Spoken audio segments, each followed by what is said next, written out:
Good evening po. Good evening din sa mga kapareho kong may thyroid problem. Well, ako okay na. Hindi ko naman sinasabing okay. Eto ay meron ng 1 month and 1 week. Pero feeling ko bumalik ako sa dating ako. Feeling ko naging okay na ako.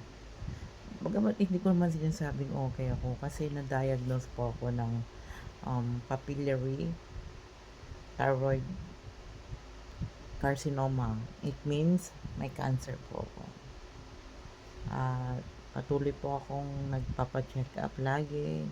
Lagi po akong may laboratory. Lagi pong gamot. Meron po akong iniinom na gamot ngayon. Isa na yung high blood ko doon. Calcitrol, maintenance ko. Kailangan ko ng calcium. I think 2 calcium ang iniinom ko araw-araw. Yun daw yung ito yung nararamdaman ko pagkatapos kong maoperahan. Nakakaramdam ako ng pamamanhid ng mga kamay ko minsan at pakiramdam ko may konting masakit na buto. Muscle pain na konti. Sinabi ko sa doktor yan, sabi nila ay dahil sa kulang ako sa calcium. So, nagtitake ako lagi niyan. Well, hindi naman po nakakatakot siguro yung magpa-opera. Pero sa totoo lang, natakot ako nung ako yung magpa-opera. Siyempre, iba talaga pag ikaw yung magpa-opera. Pero, nakaya ko po. So, makakaya niyo yan. Actually, nung time na nandun ako sa loob, hindi ko alam kung anong gagawin pa nila sa akin sa loob. Pero alam ko, kinakabahan ako. Basta sinasabi ko sa sarili ko, pinapasa Diyos ko na lang. Nasabi ko, Diyos ko, kayo na po ang bahala sa akin. Kayo po ang nakakaalam kung ano po ang tama at kung hanggang kailan po ako. Basta binigay ko na sa Diyos ang tiwala ko. So pagpasok ko ng operating room, pinahiga ako, lahat ng ilaw nakatutok sa akin. Pero bago doon, kasi nung nasa hospital ako, so maraming doktor yung nagbibisit sa akin kasi ganun pala ang style nila sa public emergency. Hindi lang iisang doktor yung titingin sa'yo. Lahat sila, mga 5 siguro sila. Pinupuntahan po nila ako, tapos tinatanong na ini-interview ako from the beginning kung bakit ako, kailan ko naramdaman to. Tinitingnan nila kung may bukol ako dito, which is wala naman talaga akong bukol po. Wala po. So, tinitingnan nila lahat ng detalye ng tungkol sa akin, sa ko nakuha, na-inherit ko ba to. Siguro, pero wala akong alam na merong ganito sa amin. Malamang nanay ko. Pero hindi naman po siya kasi nagpa-check up ng tungkol sa thyroid niya. So, namatay yung mother ko na hindi niya alam na may thyroid disease siya. So, yun po. Nung pinunta na po ako sa operating room, syempre natatakot ako. Habang kinakausap ako ng mga nurses, pumapalibot na sila sa akin. Parang nilalagay nila yung mga importanteng mga bagay sa akin, mga ECG. At habang nilalagay nila, kinakausap nila ako ng konti. At hanggang hindi ko na napigilan na nakatulog na pala ako. Tapos yun, kinakabahan pala yung pamilya ko kasi 9 months total. 7 hours po ako sa operating room plus 2 hours sa may recovery room. So, ang pamilya ko kinakabahan, bakit ang tagal ko sa loob, gano'n. Siguro dahil naging matagal kasi nga, hindi naman po basta-basta siguro ang maoperahan dito. At nagpapasalamat naman din ako at yung mga naririnig kong hearsay na oras na maoperahan ka, nakakatakot. Ang sasabihin nila, mawawalan ka ng boses. So far, naging good naman yung opera sa akin. Siguro, hindi po nila nagalaw yung aking voice box. Pero, eto po yung naging effect, yung boses ko iba na. Hindi na ata ako makakanta po sa mga video okay po. At yun po ang totoo.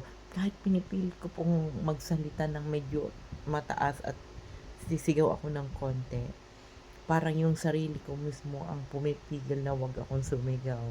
Hindi po kaya ng level ng aking thyroid. So, sana bumalik siya after few months. Sabi naman nila, babalik daw din.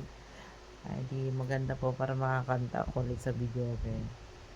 At yun nga po, parang nung lumabas ako, mga pamilya ko, takot na takot.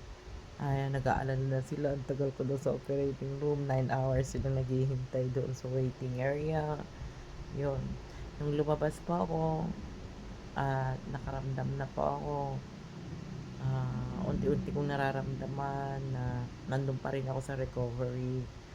At yun, nagpapasalamat ako sa sarili ko na buhay pa pala ako. Yun. Hanggang sa inilabas nila ako, inilipat nila ako sa ward.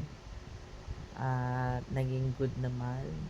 Kasi sa totoo lang, nagpa-opera ako na wala naman po akong nararamdaman sa sarili ko. Unlike nung bago po ako maoperahan, nakakaramdam po ako ng tinatawag na thyroid storm. Yung storm po na yun yung makakaranas tayo ng anxiety, panic attack, yung katulad ng kwento ko nung una na hindi ko pala naituloy yung story ko, which is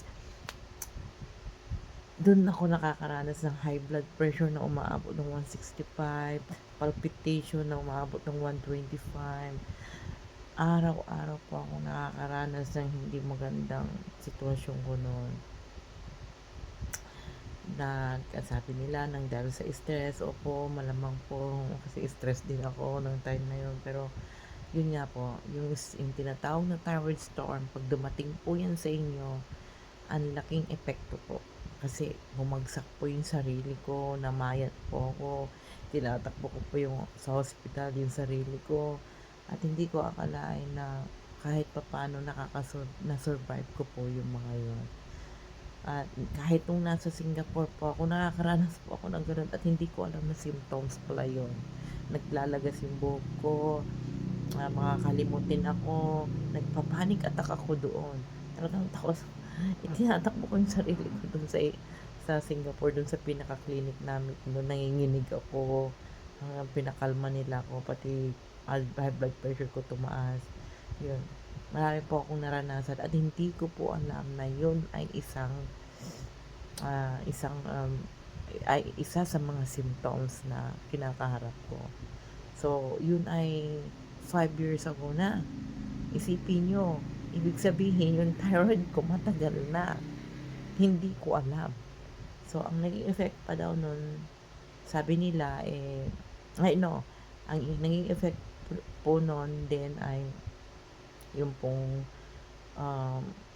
yung siguro makakaranas kayo ng mga yung pamamanhid ng mga paa o kaya mga kasukasuan. So isa po yan sa mga ano niya, mga simptomas niya. At nagpapasalamat ako at nalampasan ko yun ng ilang taon nang hindi ko alam kung anong sakit ko, kasi lahat po ng doktor na nadadaanan namin nung time na yon, lahat ng laboratory ko po ay normal. Okay? So, yung TSH ko po ay normal din. Kahit dito, na-hospital ako, tinakbo ko ang sarili ko, ang laboratory ko ay normal. Kung hindi ko lang binigay dun sa doktor na mayroon akong thyroid problem, hindi nila malalaman unless magpa-ultrasound ka. So, pinakita ko yung ultrasound ko, saka lang sabi ng doktor sa akin, ba't ngayon mo lang binigay yung sinabi na meron kang thyroid problem? Ba't kailangan ko pa bang sabihin? Diba? Actually, meron silang TSH, TS4, para malaman kung meron kang problema sa thyroid mo. Bakit ako pa magsasabi doon, 'di ba? Pero yung pala, nagiging normal yung ibang laboratory mo, na dapat pala kailangan meron po tayong ultrasound. Kasi nung time na nagpa-hospital ako, kagad sinabi ko sa sarili kong, sabi kasi doon sa hospital, wala naman daw po akong sakit at normal lang. So sabi ko sa anak ko, after a few days na galing ako ng hospital, alam ko na may sakit ako. So, kailangan kong general check-up. So, nagpaumpisa akong nag-general check-up, tinignan ng laboratory ko mula tiyan ko hanggang pataas at yun, nakita na may thyroid problem ako. At sinabi agad ng doktor sa akin, pumunta na ako sa i-refer niyang good na specialista. So, pumunta ako doon. Ayun, nalaman ko na may ganyan ako. Maraming test na binigay sa akin. Nagpa-biopsy ako. At doon nalaman na may suspect cancer ako.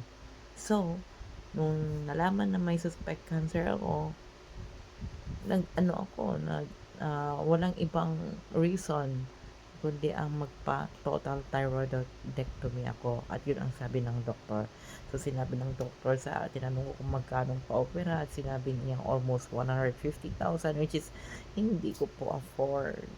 Wala po akong pera doon. So, sinabi kong bigyan niya ako ng referral sa emergency at yun, binigyan niya ako. At yun, nagsakripisyo ako magpila-pila sa kadaming tao mula umaga o mula madaling araw. So, yun. Naoperahan po ako. At may at na-diagnose po ako na may papillary thyroid carcinoma. Yung susunod na kwento ko about sa papillary thyroid carcinoma. May cancer po ako, pero may good at bad news about it. See you.